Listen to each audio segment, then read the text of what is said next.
Hello, ladies and gentlemen, and welcome to this. This is your weekly TNA Impact Wrestling review, and welcome to LK Live. I'm your host, LK from KocoSports.net, also on Twitter at LK Wrestling. Follow me, I'll follow you back. More importantly, you guys, make sure you put in the comments, was this show a win? Was this show a loss? Or was this show a tie? In my personal humble opinion, I'm going to give this show a weak win. I always come on here and I say, when I review TNA especially, it's not about the brand. It's not about the company name or what logo's on the turnbuckle or what logo's on the apron. That's not what matters. I'm reviewing this as a wrestling fan. I don't care if it has a TNA logo on the ring, a Ring of Honor, a fucking Lucha, a New Japan Pro Wrestling. I don't care what it has. What I care about is what I'm talking about here is what's happening in that ring, what's happening storyline-wise, what's happening characters-wise. That's all I care about. Okay, so there's people saying, oh, TNA sucks. No, it doesn't. Okay, quite frankly, if you say TNA sucks, you're not watching this. And if you are, you're not watching it for what it is. Now, coming close. This is what TNA is, everyone. Coming close, but turn your headphones up. What TNA wrestling is sports entertainment. This isn't the alternative. This is what WWE should be doing. Compelling TV, great storylines, long-term storylines. This is what WWE should be doing. Okay, so this is great sports. This isn't great wrestling. Okay, there was 3 matches on this show. Majority stunk. Well, there was 3. One was a debut, one was a gauntlet, and one was a absolute horrific and sorry excuse of a wrestling match with stupid rules. But we'll get onto that in this review when I break this down. So you guys want to hear it? Win, loss, or tie in the comments, and obviously give your thoughts on last night's edition of TNA Impact Wrestling. So the show starts off with Matt Hardy. He takes brother Nero, who's in a wheelchair, because remember he got stabbed by Janice in last week's Delete or Decay episode. Matt basically shouts, regenerate brother Nero, and he puts him underwater, just literally buries him underwater, kind of drowns him. Nero comes back out, and it's him from, remember, late 2010, early 2011, with the Immortal, remember that, the Immortal World title, saying the champ is back and you can't see me, as he gets out a cigarette and starts smoking.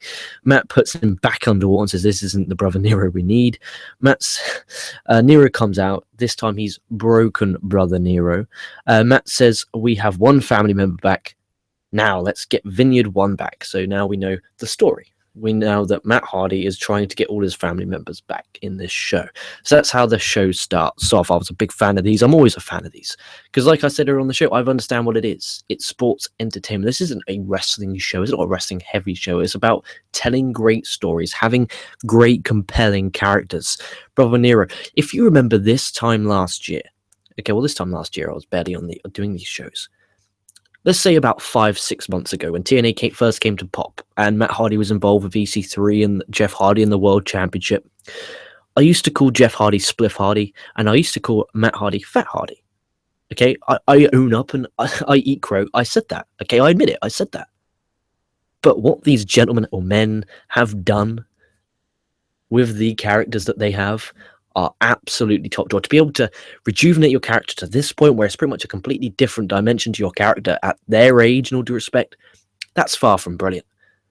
That's not far from brilliant, sorry. That is pretty much on point. Magnificent, great stuff. The show actually kicks off with Lashley. He comes out, the world champion. I got Lashley's t-shirt in a blue bag special, which is a TNA Euroshop gimmick. So he comes out, he says the main event of Bound for Glory against EC3 is cancelled because of EC3's battering last week. Lashley asks Jeremy Borash to take his place. Grado comes out. Lashley says fighting JB is less of a joke than Grado. And you know what? I'm a real tough one tough time when I have to really breaking down Grado. Like, part of me is like, yeah, he's kind of funny, you know, his character's comedy, he goes out there, he's funny, that's his job. And the other part of me is like, I remember watching him in ICW about 5-7 months ago now, and he was in a match, I can't remember against who, I think it might be Mikey Whiplash or someone like that, or Werewolf, he's like Wolf, he's called Wolf, I can't remember, Wolfie or something like that. And he was like blown up, but I don't know if that's because he's putting that on or if he generally just sucks and has really bad cardiovascular conditioning. I really don't know which one it is, but I'm kind of like sometimes like, yeah, I'm in the mood for Grado and his entrance, but when he comes out to no entrance, to no really crowd reaction is a bit difficult. Grado though, excuse me, wants to prove to Lashley he is no joke, and calls him a coward of a man. You're a coward of a man. Lashley then basically says, you know what? Why is this lowlife talking to me? I'm Bobby fucking Lashley. He then takes out Grado. He attacks him, basically laughs, grabs his world title, and cuts a promo saying, when will you, basically cutting a promo to everyone in the back. He says, basically, when will you guys learn? Stop coming out here and pissing me off. I thought that was a great line there. Moose comes out, both men eyes locked. This was great storytelling. They lock. They literally the whole time Moose say Lashley's here. Lashley stood here right in the ring. There's Lashley. Moose is here. He walks. They still lock eyes. They still lock eyes. He goes around the steps, goes up the steps, still locked eyes, and then their intense stare down. Really fucking well done. This was brilliant. They have a really good stare down. They brawl until Moose clotheslines Lashley. Moose cuts a promo saying he will beat Lashley up pretty much. As this closes the segment, I loved the intensity. I loved looking at two men who I would not start a fight with because they would beat the fucking shit out. I mean, same as most of you watching this right now. I don't know. Maybe there's some like buff guy watching this show. I couldn't picture that, but you never know. In the end of the day, their job is the opening segment. The opening part of this show is simple. As an entertainment show, as a weekly TV episodic show, it's either A, get you hyped for the upcoming pay-per-view, or B, to keep me interested in tonight's show. I now know what's going to happen here with Lashley and Moose under the same roof when Moose is saying, look, I want to fight later on. You know, and I want to see earlier on, back to the Matt Hardy stuff, I want to see what happens with Vineyard 1. I want to see this. So what's going to happen? I'm going to have to stay and watch the show. And the TV ratings, the viewership figures are out now. Impact went down last week to 327,000, and they're back up this week to 366,000. Very happy with that because this was a very good show, and that was just the opening page of my notes here. And with Raw, usually this week I only did 4 pages of notes for a 3-hour show. This episode of Impact, I did nearly 6 full pages, which is nearly a third more than Monday Night Raw, and it's it's a third less. So Impact's doing more in 2 hours, nearly double the amount in 2 hours than Raw's actually doing, because you're thinking, it's 3 hours, actually quite long. When you take notes, nothing's happening. With this, everything is happening all the time. Something, is happening all the time. And do you know why? And I said this on 2 weeks ago's episode of the review, and I said it the week before. Effort. Undefying effort put in from everyone involved. But you know what I don't like about this show? And I'm going to bring it to you, and it's going to hurt. Commentary. Josh Matthews, fuck you. Pope, just a wanker.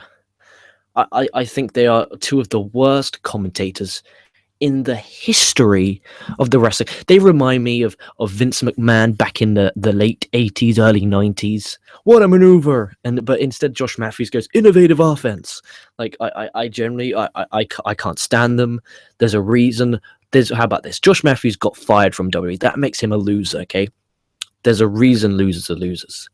And that's proven right here.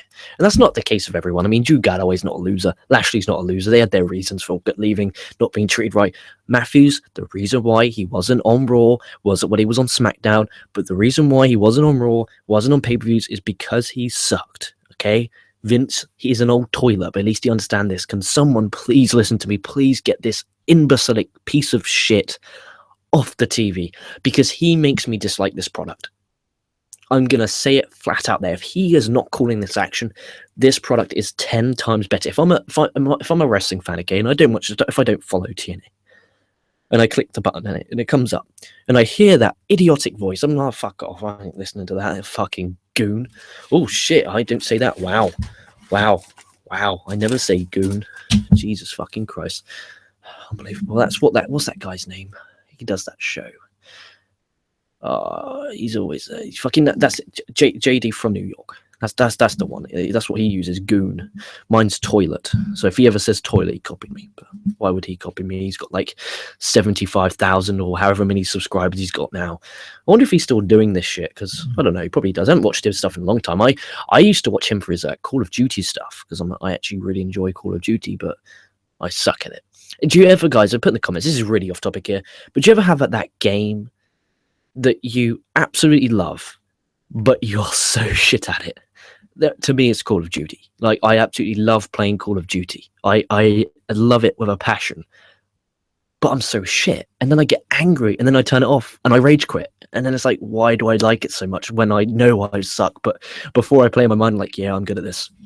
Anyway, let's get to our second pages of notes before I get some live comments.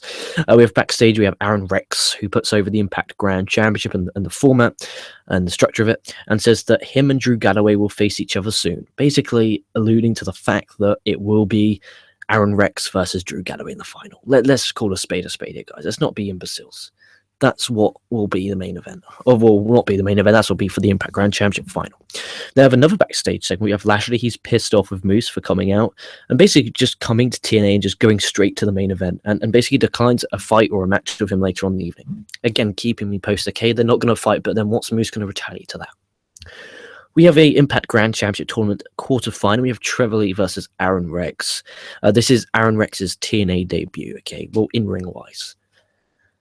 I've now got the difficulty of explaining these rules, okay? Because you guys need to understand how strangely, weirdly goodish these are. Like, if it's just for this Impact Grand Championship, I like it.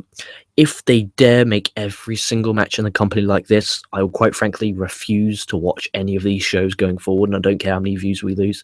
I will refuse to watch it because that's a disgrace. But here are the rules.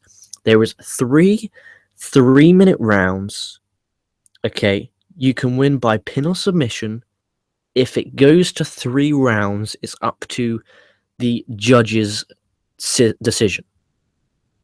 Okay, so people who didn't watch this episode of Impact and they're wondering and they're watching now, like, okay, shall I watch it, shall I not? Just watch this because it's fucked up. Like, a part of me is like, okay, this is cool, you know, and again, it goes back to what I said earlier on this show. Effort. They are, it's weird, it's unusual, but pure effort of just trying new things, okay? And I really like that, you know, daring to do new things.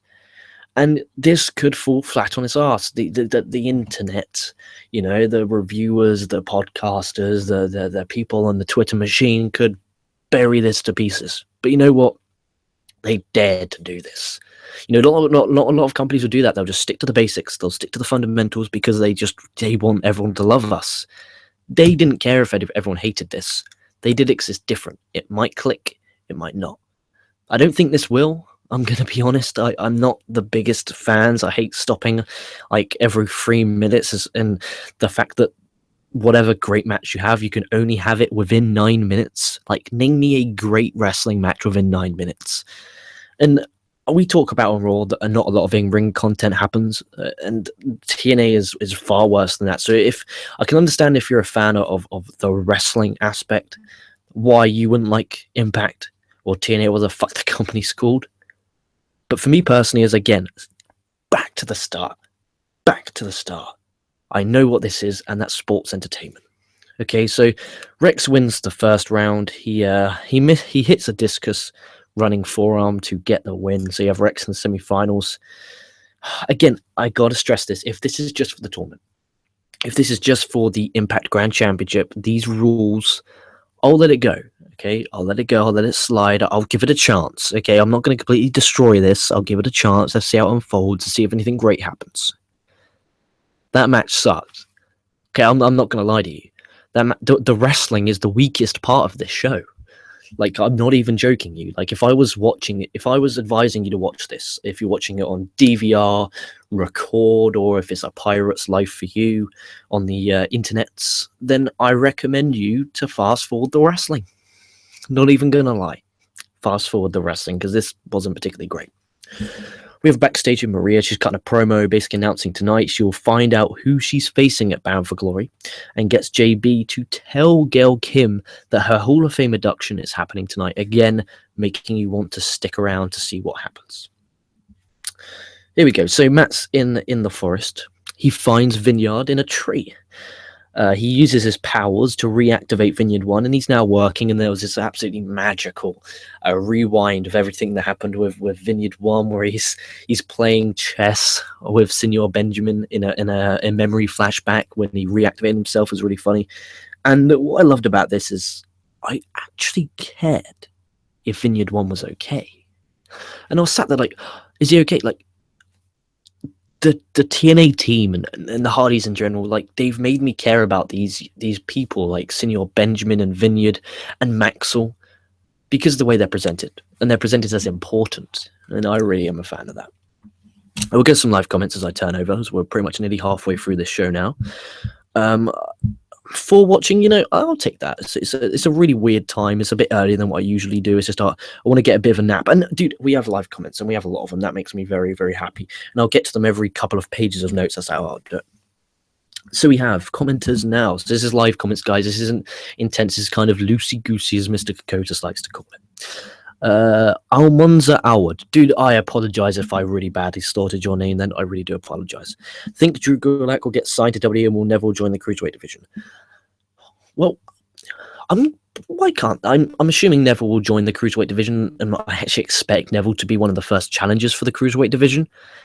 Drew Gulak, if he does get signed, I'll be interested to see what they do with him in particular. I don't really know what they could do with him because he's one dimensional. He can wrestle, and that's about it. But then that's pretty much the same for some of those cruiserweights. Guy on the internet who doesn't like for views. Newsflash: RH, New Japan, WWE, and TNA are all sports entertainment. RH and New Japan just focus a little more on the in-ring, but they do sports entertainment. Don't make me give example. Dude, oh my fucking god, oh my god. It's people. Right. TNA in this show had 3 wrestling matches, okay? That's sports entertainment. Their job is to tell a story. Just because I call it sports entertainment does not mean it's negative. In fact, me calling it sports entertainment, I gave the show a win. So far, my only negative has been the fact Josh Matthews and the Pope are employed. Jesus Christ, and a popsicle stick. This is unbelievable. This is why we don't do Impact reviews. This is why, quite frankly. This exact reason. I don't understand this.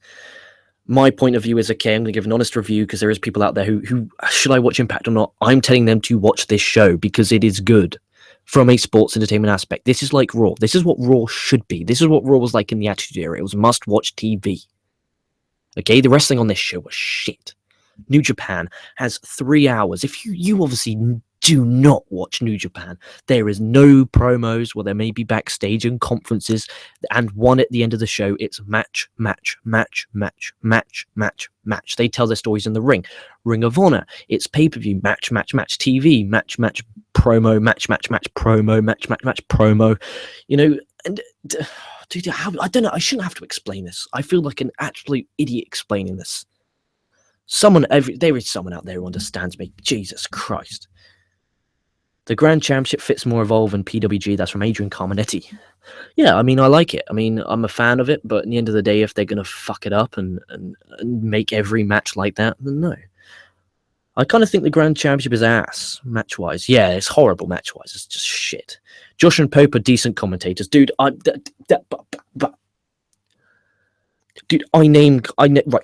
This next segment, Josh Matthews goes, "Is Gil Kim bound for glory?" Are you serious? But let me see. I also name dropped him again later on the show.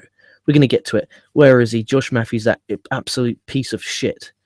He goes, all 6 women were in the gauntlet, and then he goes, "Who will win?" Dude, who will win? Who will win? Dude, this is the excuse, okay? Michael Cole, JBL, Lawler, and Jennifer Hudson husband suck 10 times worse. Yes, they may suck. Yeah, they suck. That does not mean that Pope... Right, so you're telling me, okay, so you're telling me that because W commentators suck, that because TNAs might be a little bit better, that they are amazing commentators? No, I'm judging this on a scale, okay? Pope and Matthews suck.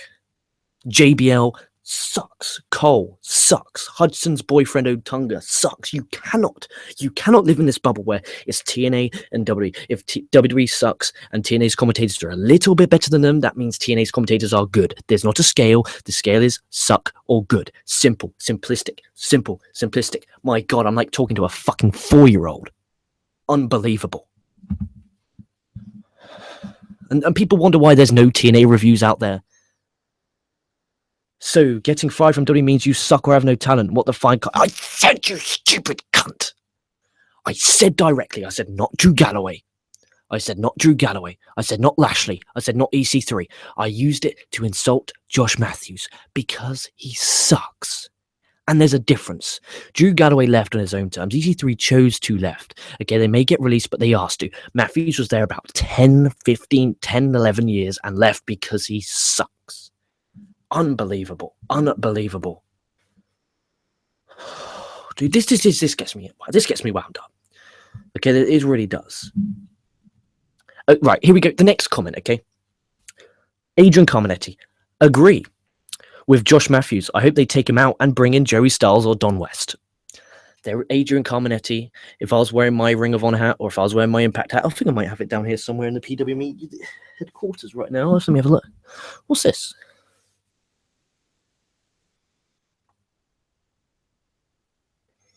Oh, wow, I just found my fucking TNA top.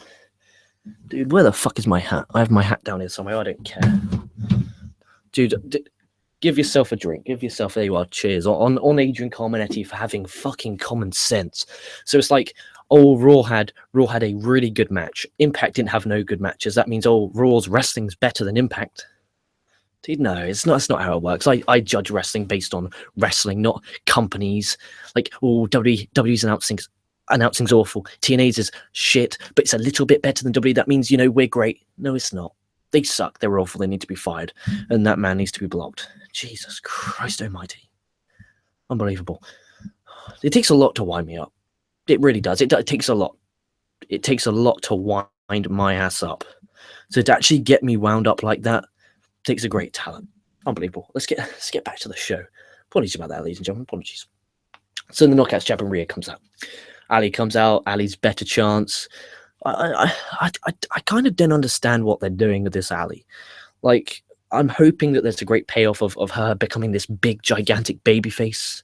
But she's still at Maria's bitch, even though Maria forced her to lay down and basically surrender her Knockouts championship. And it kind of makes, the Knockouts championship look a bit meaningless. And especially considering they're not on actual wrestlers right now. Oh, dude, he's going to be, oh, but WWE 16 years ago didn't have the fuck off. Gail Kim comes out. She's pissed off, just like myself. And you see, the thing is, I'm now angry, which means I might be a bit more negative than this show. And all this person wants is me to go, TNA, I don't know what has been said, I love TNA instead. But like, that's what they want. They want us to say TNA was it was a Ty Dillinger 10. No, Ty Dillinger sucks, actually, because he's W contracted. There's people out there that are like, dude, I can't be like this. And I've been told off before, but I just can't grasp my mind around it.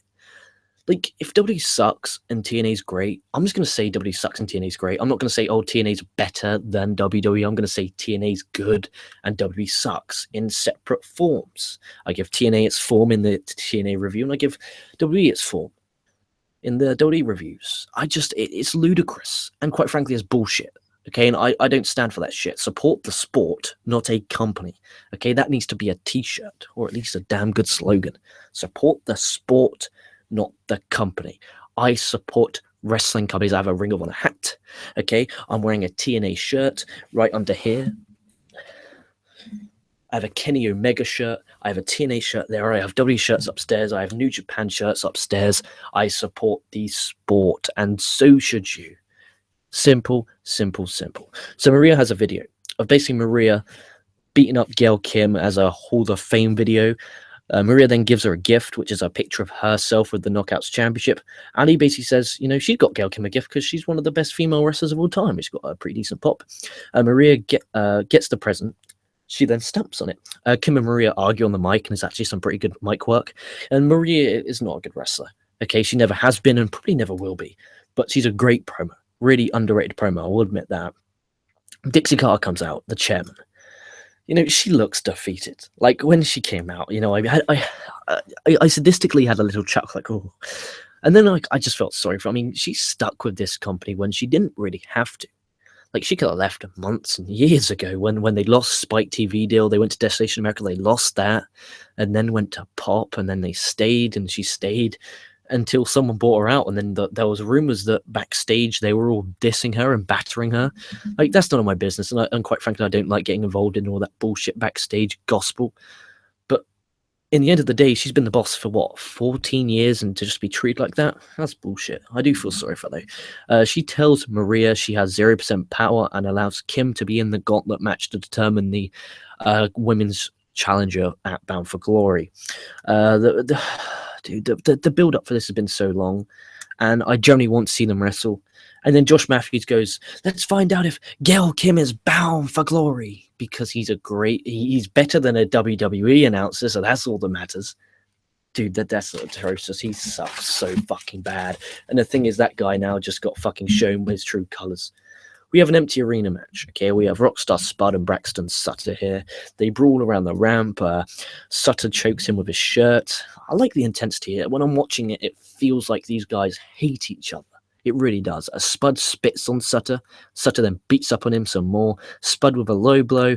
Sutter's then punching Spud in the jaw. Payback as Spud did, where he basically Spud. The story of this is Spud put Sutter's jaw in a buckle and then kicked it. Absolutely insanity. It looked really good. And then basically Sutter threw Spud mouth first into the exposed buckle and got the win. Spud spitting blood out from the jaw. I liked it. It wasn't too bad. I mean, I don't particularly care about either character, but because that's what they are. But it's better than Monday Night Raw, so it's awesome. No, it was okay. It was okay. Vineyard 1. He's found Senor Benjamin. He was basically in an abandoned shed, basically hung up by his hands. Really, really, really fucking cool. Vineyard 1 gets the Hardys. Hardy then basically unties Benjamin and tells him to go home, rest, and supply weapons because at Bound for Glory on October the 2nd, a big war is coming. And this is just getting me more excited. And I'm actually looking forward to Bound for Glory. You got Moose Mike Bennett, EC3 versus Lashley, assuming Galloway and Rex for the Grand Championship, but the Hardys Decay.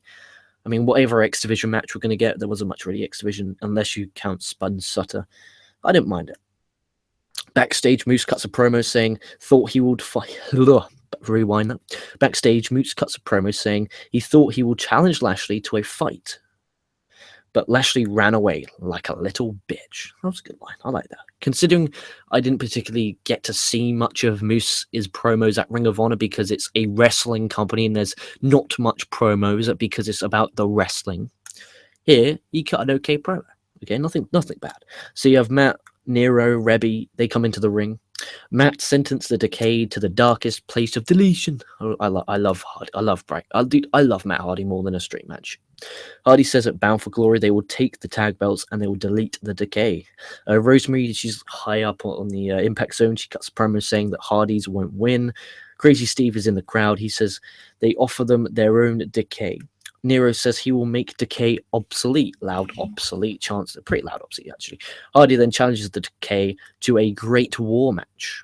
At Bound for Glory, Abyss accepts. Rosemary says after Bound for Glory, Maxwell will find his Decay and he can be free. This is insanity. Free of his unfit mother.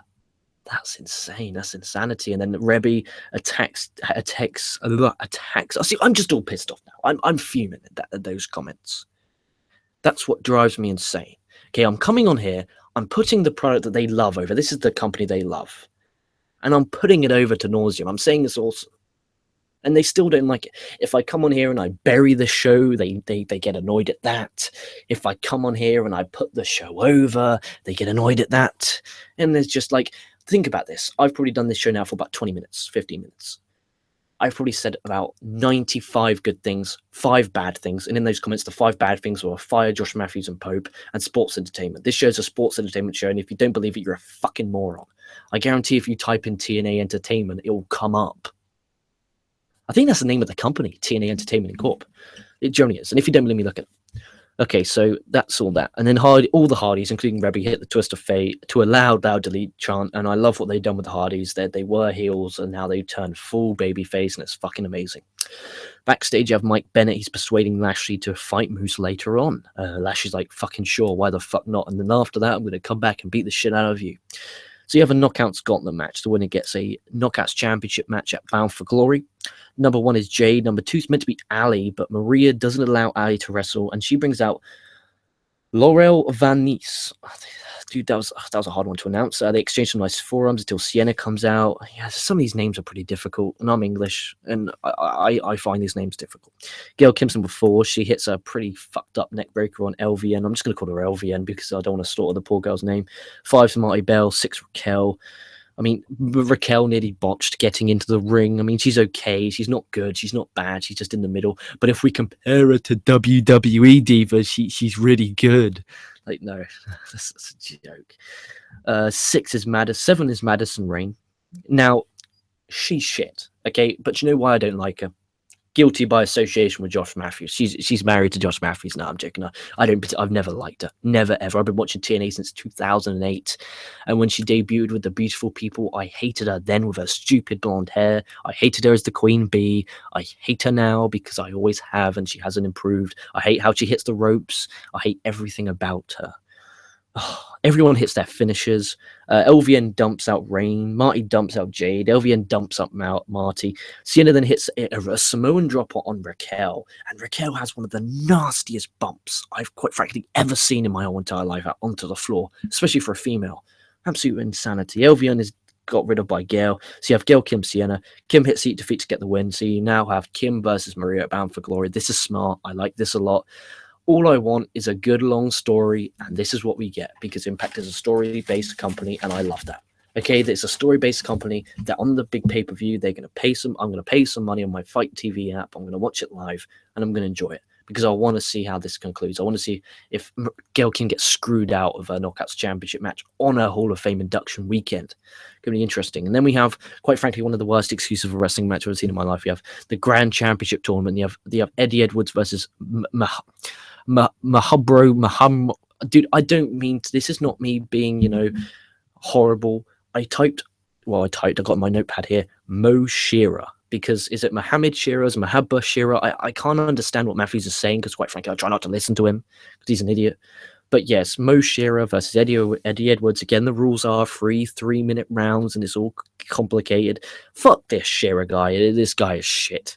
I love Eddie Edwards. I mean, someone put in the comments when Davey Richards is coming back, so I wouldn't mind seeing a Wolves involvement in the tag team scene, because we need some tag teams in this division. And another thing, okay, this is one that they can batter on. The canvas for this show is so loud. It's either because A, their mics are under the ring are too loud, or B, the fact that the crowd's so quiet, or it's just the way it is. You can hear every single footstep, and it's just really loud. I mean, if you're in like a 10,000 seated building, okay, but this is like a 500 to 1,000 seated building. Where was I? Edwards wins the first round. Shearer, dude, Shearer launches Edwards into the buckle. He then bends over, like as if he's going to hit a back body drop. Edwards kind of like looks at him like, what the fuck, dude, you hit me into the buckle, not the ropes. And then Shearer's like, oh shit, I fucked up. So he grabs him, throws him into the ropes, and then goes for a back body drop, and Edwards kicks him. And I'm like, you suck so badly, Big Mo Shearer. Big Mo Shearer. I like that. Big Mo Shearer. We'll call him that from now on. Big Mo Shearer. I hope I don't have to call him that. Hopefully he gets fired. I wouldn't mind that. Shearer hits his 4th clothesline in his match, considering it went 6 minutes. That's quite insanity. 4. Shearer wins the 2nd round by Crook or Schnook. Edwards then applies a Boston Crab. Shearer tapped. This match sucked. I didn't enjoy this at all. Moose then comes out. As does Lashley, your world champ. Lashley says this fight ain't going to happen, as he believes he doesn't need to. There's nothing for him to gain. He's a big money guy. He doesn't need this bullshit. Lashley says if he wants to fight, let's do it at Bound for Glory. Let's make that big money. EC3's injured. He's out. He's not nowhere to be seen. That's just me and you at Bound for Glory. Moose says he ain't waiting to fight till then. And then there's a big brawl until Bennett comes out. He hits Moose. Moose then takes out Bennett, but walks into a spear from Lashley. Lashley and Bennett beat on Moose until EC3 comes out, makes a save. They beat on Lashley to close the show as EC3's tensing like an Incredible Hulk. Awesome ending to the show, red hot, making me want to tune in next week to see what the fuck's going to happen. Because you got Bennett, you got Moose, you got Lashley, you got EC3. You got 2 big time rivalries that I'm looking forward to both matches because they've been built properly. And I want to see them both. And I'm hoping for a tag match, maybe some swerves in there. I'm looking forward to that. I'm looking forward to Bound for Glory as a whole. So put in the comments below what your thoughts on Bound for Glory, because I think it's going to be a good show. I mean, you got Galloway, Rex, I'm assuming. It might not be. The night is dark and full of spoilers, and I haven't read spoilers yet. What else have we got?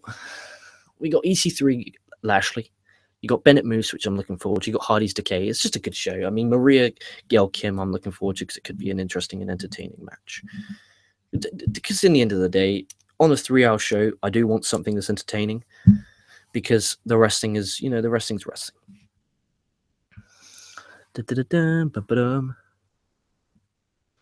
Win. The whole show moved the story along great. Matches I'm very...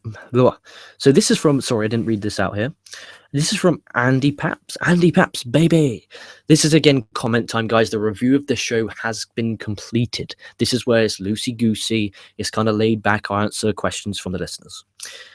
Andy Paps gives the show a win. The whole show moved the story along great with the matches. I'm very happy with the direction TNA is going in. I love the Grand Championship rules. I like that. That's respectable. That is respectable. And I like the fact that you gave a reason for why it's a win. Give me a reason why you enjoyed the show. And I love the direction. I'm on the fence about the rules, but that's each to their own. You know, you're entitled to your opinion. The name of the company is Impact Ventures LLC. Okay, that's interesting. Bound for Glory is going to be great. Arron Rex and Cody Runnels feature TNA tag champs, yay or nay? I could see that. I mean, I would personally put them higher up in the card. But, I mean, we know for a fact now that Cody Rhodes' wife, Eden Styles, or Eden Runnels, whatever the fuck you want to call her, signed with TNA. So I'm assuming we're going to get a Cody Rhodes and Eden versus Maria and Mike Bennett. I'm just gathering that, so we have that to look forward to. But I wouldn't mind that, a tag team. Or maybe an Arron Rex heel turn on Cody, or Cody heel on him, and then have a big singles match. Say, look, we went from this jobbing tag team. Well, it wasn't a jobbing tag team. It was, I like Rhodes Scholars. I like that. But we went from this tag team, and now, you know, we're main eventing an Impact or something. TNA was a win. Good week. It was...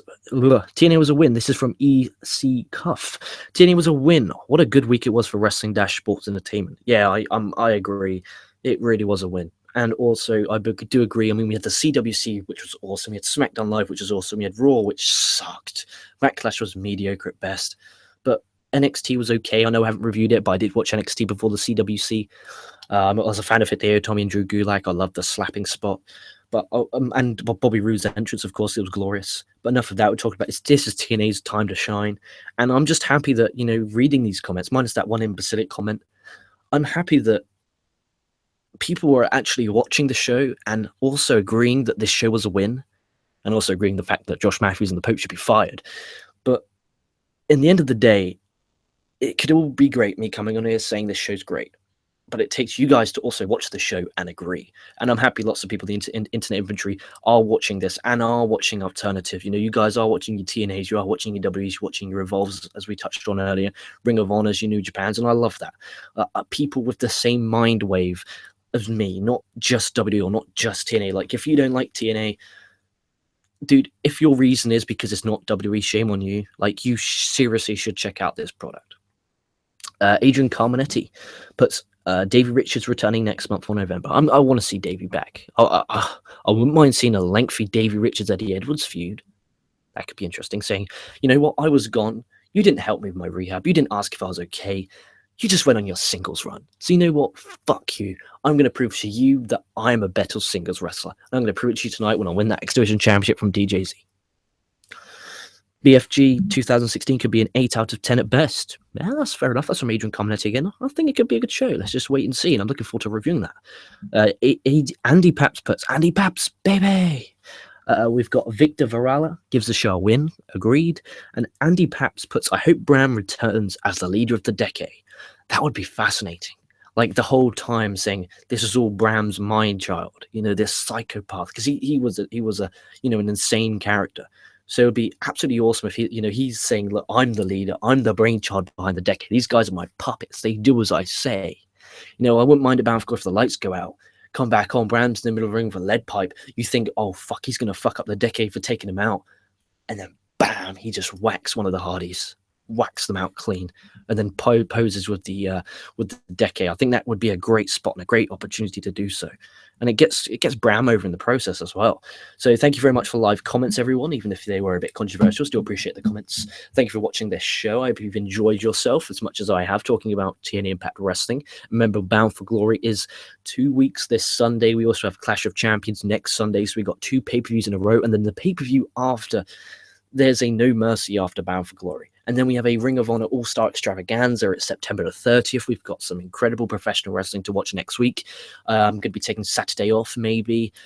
Sunday I might also have off because I busted my ass this week. I did a Backlash review, a Raw review, a SmackDown review.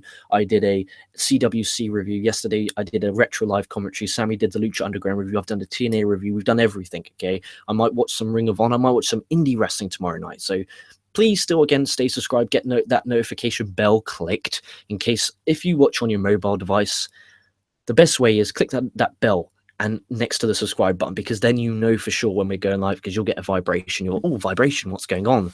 Oh, who was it? Oh, my boy LK's going live. Click, sit back, relax, get yourself a nice beverage and enjoy. That being said, like, comment, subscribe. Buy Dave Koco's book so he can be on this damn show with me talking about TNA. Probably still crying over Matt Hardy winning the world championship and losing it in 3 days on YouTube. Anyway, like, comment, subscribe. Make sure you all stay safe. Make sure you all stay well. I'll be damn sure catching all of your asses down the line.